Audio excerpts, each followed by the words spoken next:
नाशिकमध्ये घरगुती गॅसचा काळा बाजार उघड, 4 आरोपी जेरबंद, 3.15 लाखांचा मुद्देमाल जप्त.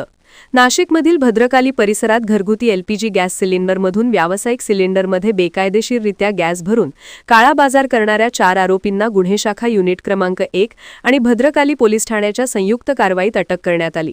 कुट्टी बाजार येथील एका पत्र्याच्या शेडमध्ये हा अवैध गॅस भरण्याचा प्रकार सुरू असल्याची खात्रीशीर माहिती गुन्हे शाखा युनिट क्रमांक 1 चे पोलीस हवालदार नाझिम खान पठाण व पोलीस हवालदार संदीप भांड यांना मिळाली. त्यानंतर पोलिसांनी तातडीने छापा टाकत आरोपींना घरगुती सिलेंडरमधून व्यावसायिक सिलेंडरमध्ये गॅस भरताना रंगेहात पकडले.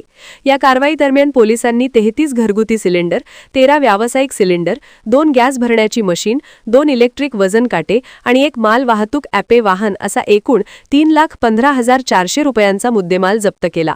या प्रकरणी संदीप चव्हाण, आसिफ शेख, अनिल घोडे आणि संतोष पटेकर या 4 आरोपींविरुद्ध भद्रकाली पोलीस ठाण्यात गुन्हा दाखल करण्यात आला असून पुढील तपास सुरू आहे.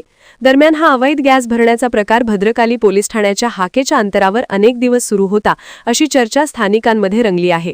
त्यामुळे इतक्या मोठ्या प्रमाणावर सुरू असलेल्या या धंद्याची माहिती स्थानिक पोलिसांना का मिळाली नाही हा प्रश्न उपस्थित होत आहे. विशेष म्हणजे या प्रकरणाची गोपनीय माहिती गुन्हे शाखेला मिळाल्यानंतरच कारवाई झाली.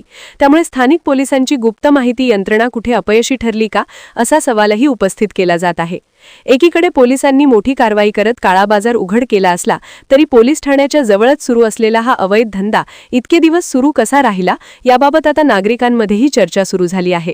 स्टार 1 महाराष्ट्र न्यूजसाठी इरफान पठाण, नाशिक.